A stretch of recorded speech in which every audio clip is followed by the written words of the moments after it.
We are Magnolia Park. And we are hanging out with Rob from Front Row Live. And we got a new single coming out February 26th called Back on My Bullshit featuring J. Kill. Let's go.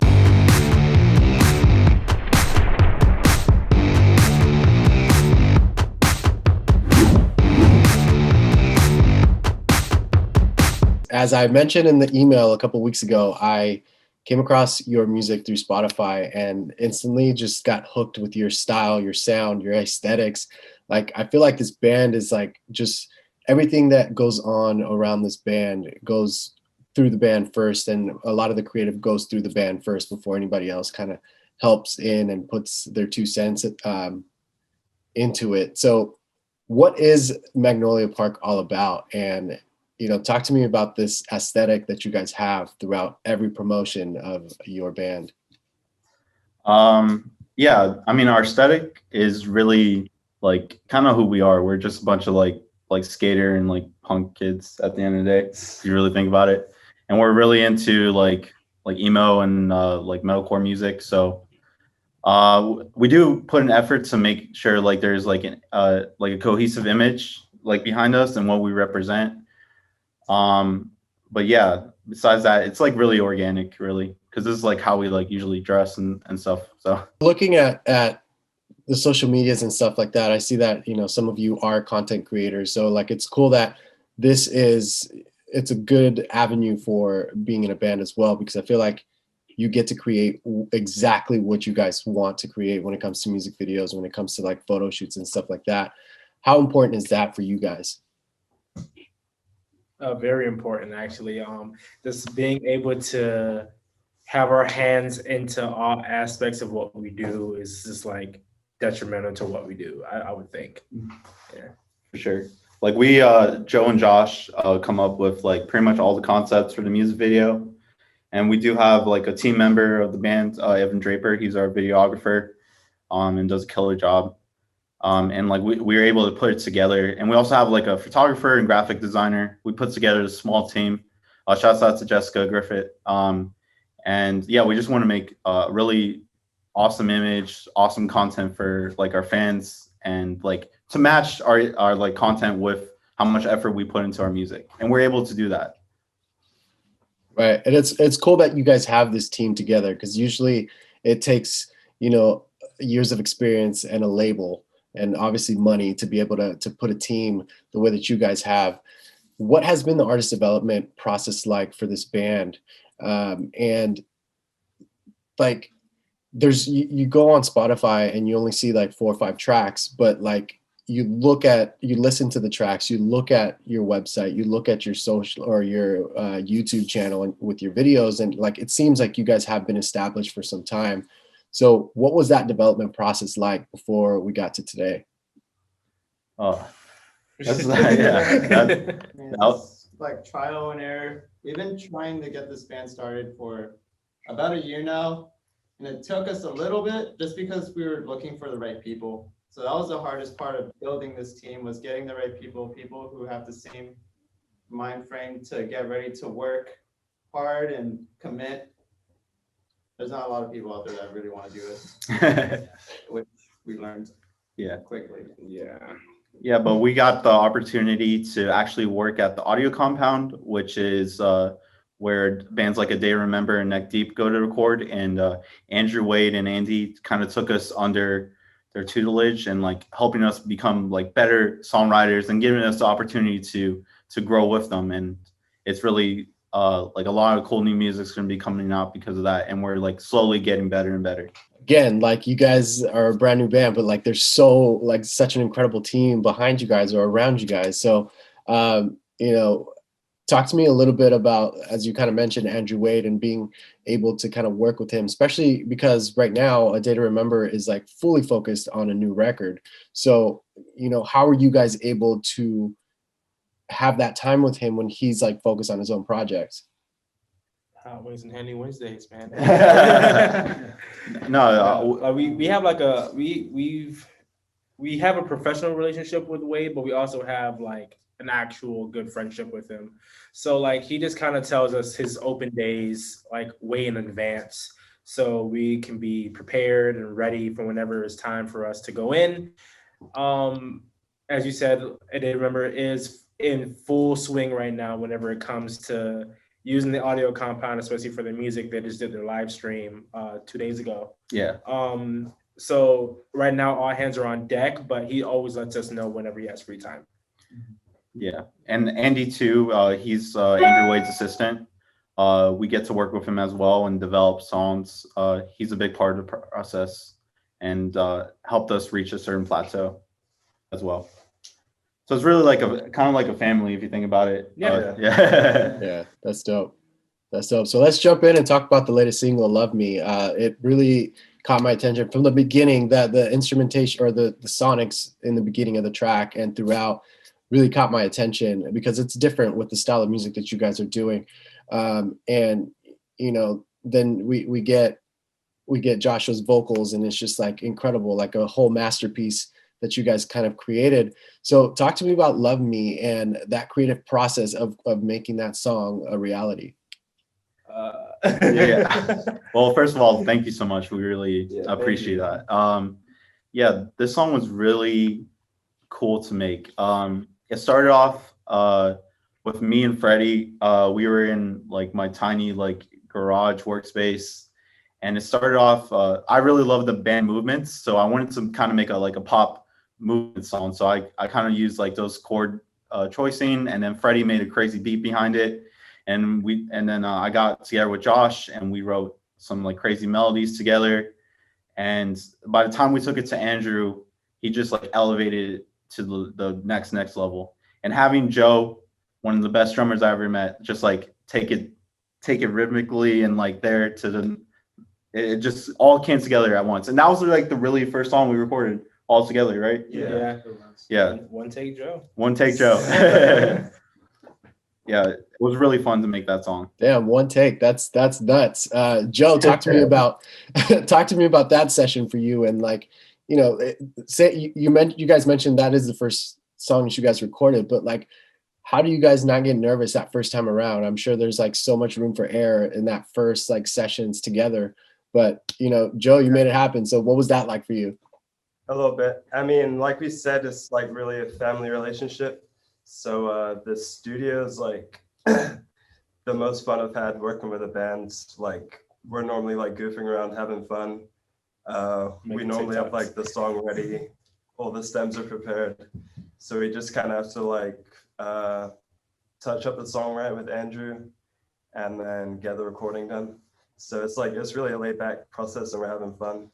And I feel like that comes often in music. It's never been like stressful and we're like panicking to get anything ready. Yeah. So it's been good with the writing process.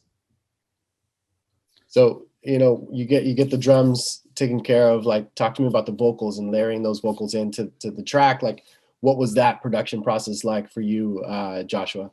Definitely not one take. Yeah, it was fun being in the booth, like messing around in the booth, but also like taking it serious at the same time. When we were recording it, I remember just like thinking, all right, how am I gonna do this? Because this is right after I was almost hospitalized for eating the world's hottest hot sauce. So that was just a whole big mess. So it was fun.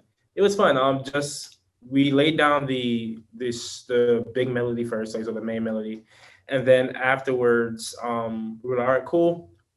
Andrew listened to it. He was like, all right, cool. I think it would sound good if you do this and this. So I just go back in there and just do like the backgrounds and harmonies and stuff like that. So Jared, as far as like going in with Andrew Wade for this track, how do you feel like he challenged you as a bass player, but like how do you feel he also challenged the band as a whole? Me personally, that was actually my first time recording bass in a studio. I joined Magnolia Park as the bassist, but this is the first time I've ever played bass in the band, so it was very nerve-wracking for me, making sure I was like taking lessons to make sure I was good enough to track with someone like Wade and Andy, and that was very nerve-wracking for me, so I'm happy I pulled that off. As far as challenging all of us, I mean, Wade is just at a level that's unfathomable. And he always, you know, he's very blunt and straight to the point, but in a way that helps us grow. So every time we go in there, we come back with better material, and he always then helps make that the best work that we put out. So we're very thankful for that. And he's always pushing us in the best way. For sure. And like the song, just with the band alone, like it's already pretty amazing. And then you guys add Kellin Quinn to the mix. So how did this collaboration happen with Kellin, and why Kellin? I'm sure I know the answer for that, but why Kellin for you guys? Well, it's kind of well, we sent him the song. We really like working with like features and other artists. Especially being a new band, that's a good way to get like out there. And sent him the song. He loved it. He keeps on saying it's his like favorite song on Twitter. Always talking about it. So yeah, we got really lucky, and he was part of the music video. That choice to have Kellin was really just because like that style really felt like good with him. It felt like that's the right guy to go with. And we wanted our single to have like the best opportunity to reach as much people. So we took the leap of faith, and then it worked out really well. And aside from having him on the track, you guys were, like you mentioned, you also were able to have him on the video. Usually with other features with Kellin, it's just a feature. I haven't seen him actually jump on board with the video. So what was that process like? And for those that are content creators, like how were you able to step out of that content mindset and like step into being the band member of Magnolia Park during the process of the video? Just email them. Yeah. Because we were trying to get him to come to Orlando. He used to live in Orlando, I believe, but now he's in LA or something. Yeah. So we were just emailing him like, hey man, send us your verse. Yeah. And then we planned out to, when we did the video, since we had all the TVs in it, like if he doesn't show up, we'll just stick him in a TV. Yeah. And then yeah, he got the video back to us, and then Evan edited in there, and it worked out really good. And as far as like being able to set your content creator mind away from you being an artist, like how are you able to do that during the video shoot?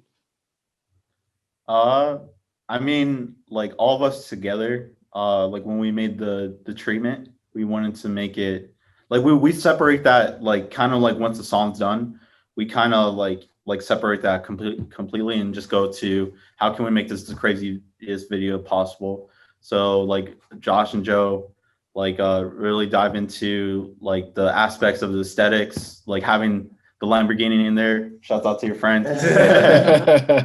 They pulled through. Yeah, and whether it's like the clothes we wear and the lighting effects, like Yeah, we wanted like that pink neon lighting kind of style, a lot of neon lights, like the night scenes, stuff like that. yeah. So Evan does a great job of that as well. We can kind of just give him a outline of stuff, and like he'll make it look cool. He just always does. Yeah. So Evan's like great to have part of our team. For real. So this song is part of an upcoming mixtape. Is Dream Eater like in the works right now? Like what are the plans for this mixtape for you guys? Is there a new evolution? Oh yeah. So we haven't announced it yet, but we have a really awesome song with IMJ Kill. It's going to come out February 26th. Has a new music video, and then right after, I believe it's sometime in March, we're going to be dropping the full project with 3 new songs, a new feature on Sunburst as well. It's going to be really awesome. A lot of cool stuff is going to be coming out during those 2 months. And Dream Eater is that's Baku's mixtape. He's like our kind of like main character for this EP. But yeah, that's gonna blow some people away. We hope so. Very hope so. Yeah. And I'm glad that you touched base on a main character, just because, you know, looking at some of the stuff, like I see the Japanese writing throughout your, either on Joe's kit or like throughout the band, like promos and stuff like that. So what is the meaning of that, and why did you guys feel like this is the fit for Magnolia Park? Yeah, I mean, we're all really inspired by like Japanese art and anime. Like we're all like anime nerds down to the core. Yeah. So it felt really organic, and our plan is actually to do our own anime, and it's in the works now, and add that with an album, probably like our second project, and either put it out ourselves or like something like Netflix. But yeah, that's definitely in the works, and we're developing characters like the cover of Sick of All is Baku, and then like we have Houdini, we have someone else coming up pretty soon. Yeah, we're gonna build this world. It's really inspired by the Gorillas too, like how they have like Dope. like an extra extension of the band. It's really inspired by that. So like I still can't like I couldn't believe it in the beginning, but now I can't believe it even more that it's only been a year since like the formation of this project, because you have so much going on already. So what has been the biggest challenge to making Magnolia Park happen, and how do you guys feel about everything that's happened so far? Do you guys feel like you nailed it the way that you wanted to, or did you find yourselves having to kind of curve it around to be able to release what you have released so far?